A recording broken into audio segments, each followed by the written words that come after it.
Welcome back into the GSMC Sports Podcast as we head into our final segment of the day where we are going to be breaking down the contract extension that was just agreed upon between the Miami Dolphins and head coach Mike McDaniel. This is a move that came a little bit out of nowhere given that we are 1 week until the start of the 2024 season, but at the same time, everything with Mike McDaniel, I would argue, up to this point, since joining Miami, has been very positive, where he has led this Dolphins team that seemed to be a little bit in turmoil, still a talented roster by the time he took over. You know, when Brian Flores was in Miami and obviously all the stuff that's come out over the past couple weeks about his relationship with quarterback Tua Tagovailoa, I understand. Definitely a little bit messy there, but it was a talented roster, and McDaniel has stepped in and taken it to another level. It's not like he inherited a disaster, but he definitely inherited a quarterback in Tua that was a little bit in shambles from a confidence perspective and seemed like he could be on his way out of the league to some degree, throwing for, I believe it was under 200 yards per game throughout his first two seasons. In and out of the lineup with him, with Ryan Fitzpatrick, it just seemed like it was a mess. And since then, McDaniel has taken this offense to new levels, where last year we saw they were the number one passing offense in the NFL. They have been no worse than number 4 in the league in terms of both yards and touchdowns throughout the past 2 seasons since he took over. And, run game, obviously not quite the specialty, but very much improved from 2022 to 23. That's the area where specifically I think that the Dolphins were a little bit messier there during the Flores tenure, but they've made some moves. They acquired Raheem Mostert, and Mike McDaniel is just assembling this team of speedy players and that can just sort of fly all around the football field. These pre-snap motions and such to confuse opposing defenses has really been working for them. And they went from the number 25 rushing offense in his first season in 2022 to 15th in 2023, which isn't some incredible number, but going from the very bottom of the league to the top half of the league, they were actually, scratch that, that was based off of attempts. They were 25th in 2022, and they made the jump up all the way to 6th in 2023. Also had the most rushing touchdowns in the NFL last season as well. So Mike McDaniel has done wonders for this offense, and a lot of people, I feel like I've at least seen this offseason people talking about, well, could this be a make or break season for Mike McDaniel? Everything seems great, but they are 0-2 in the playoffs, yada yada. I think that's a bit ridiculous considering the fact that we're talking about the Dolphins first off, that, again, not that they weren't in the mix during Brian Flores' tenure, but the Dolphins haven't been a perennial playoff threat at really any point in the past decade or so. So since when are playoff appearances, not enough for Miami? If we have some Dolphins fans, I know there's one or two specific Dolphins fans that have been watching the show, but I also think that, generally speaking here, they are hoping to just take that next step after the playoffs. And obviously, that's where you start to get into this make or break conversation, but that's where I never thought that Mike McDaniel was on any sort of a hot seat for them. And I'm not really sure where that came from whatsoever. And I promise I'm not just fabricating this story to argue it myself. Like, I think CBS might have talked about make or break. I've heard a lot of people at least speculating on the idea of, well, if the Dolphins don't win again, could Mike McDaniels be fired? I was never on board with that.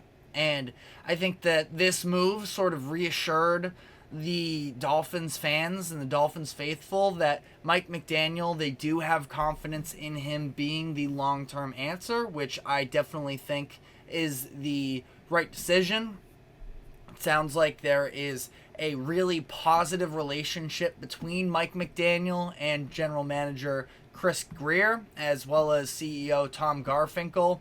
These are all people that need to work alongside one another, because like I mentioned, I sort of gave McDaniel credit for building this team of speedsters, but that also requires understanding from the head coach and the general manager as to what is the vision of this team. And it seems like they're lockstep a little bit in terms of finding a way to, be on the same page and build what has been a very successful roster for them. Number 1 in total yards per game last season from their offense. Number 1 in pass yards per game. And like we just mentioned as well, 6th in rushing yards per game. And I don't love Tua as a quarterback. I think he's a fine quarterback. I would have pushed back a little bit myself in terms of giving him the contract that was dealt out this past season, 4 years, $212.4 million, the extension that they agreed upon about a month or so ago.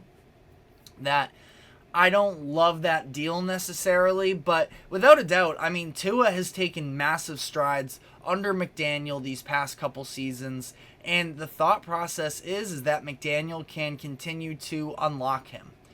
We'll see about that. I think that the big thing, I feel like weather is such an overrated storyline sometimes of, they play in Florida. They aren't a cold weather team.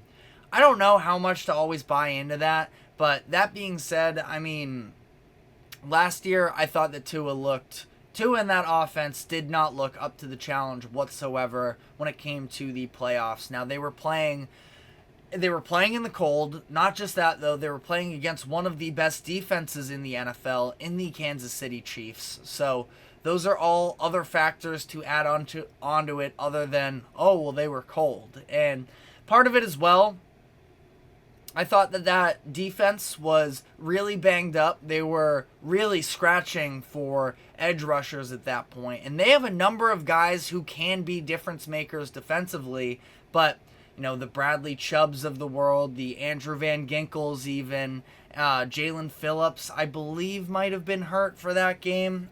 Feel free to correct me in the comments section if I'm off base on that one. But, I mean, they were getting pretty deep into that depth chart to try and apply pressure on, of all people, Patrick Mahomes. So, I mean, McDaniel, sure, he's 0-2 in the playoffs, but again, injuries, cold weather, Kansas City Chiefs who go on to win the Super Bowl. That's one of the years. The other year, they play the Buffalo Bills. They have Skylar Thompson starting at quarterback for them. They were actually semi-competitive in the game. So, no, by no means am I worried of, can Mike McDaniel get it done in the big game? I feel like that is such a premature take.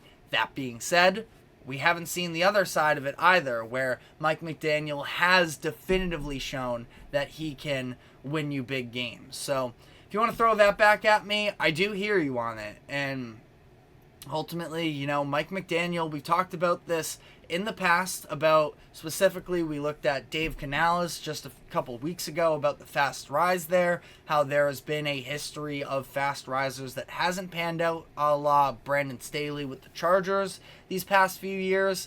Mike McDaniel is also a very fast rising name in the NFL, where he was an offensive coordinator for just one season in San Francisco in 2021 before getting the Miami job in 2022. He's still 41 years old, so I can't with no doubt say that Mike McDaniel is a coach that can win you a Super Bowl, but that being said, I mean, I just trust the process of what it looks like with Mike McDaniel these past couple seasons, everything he's been able to do for this offense. Yeah, maybe you want them to be a little bit more well-rounded in terms of, I feel like part of the issue last year was the fact that, I mean, Vic Fangio ends up seeing his way out of Miami after just one season. I like Vic Fangio as a defensive coordinator.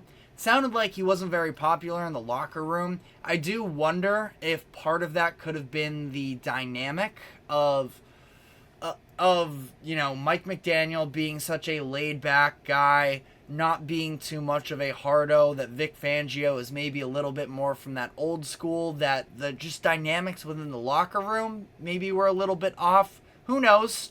I'm just speculating here. But, something that maybe, there are coaches in the past, this is maybe a little bit unfair, but, Lincoln Riley is a name in college football at USC, where he is, in my opinion, a brilliant offensive mind, and he's continued to show that. The issue is, how much interest does he have on the defensive side of the ball? And it doesn't seem like all that much. To be fair, you're a head coach at that point. Part of your role is to delegate and to put people in positions where they can lead others as well. So, I wonder if there is any sort of a comparison that can be made to Mike McDaniel of, does he care enough about defense? I haven't seen anything that really concerns me all too much about whether or not this defense is committed enough as a whole. When you look at some of the numbers last year, definitely need to be better against the pass. Actually, across the board, as I double check these numbers, pretty solid overall. 10th in total defense in terms of yards. 22nd in scoring, definitely not ideal, but good rush defense, where they were 7th in yards per game.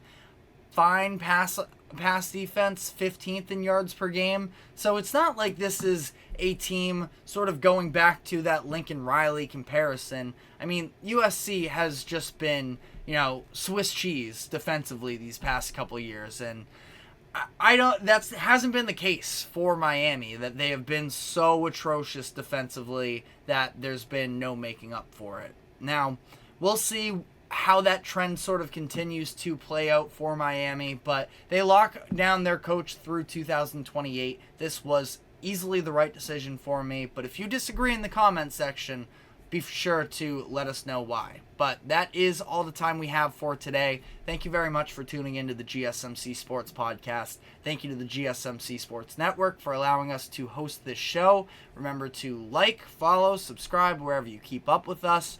Be sure to check us out on social media for more exclusive short content, and we will be back Monday afternoon at 2:00 p.m. Eastern. Have a great weekend, and we will see you then. Take care.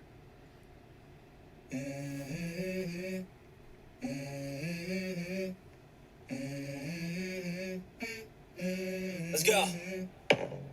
I wake up to a little bit of drool on my pillow, feel like it's gonna be a bad day. Yeah, I'm tired of shit, and the coffee ain't hit yet, damn, ain't that great.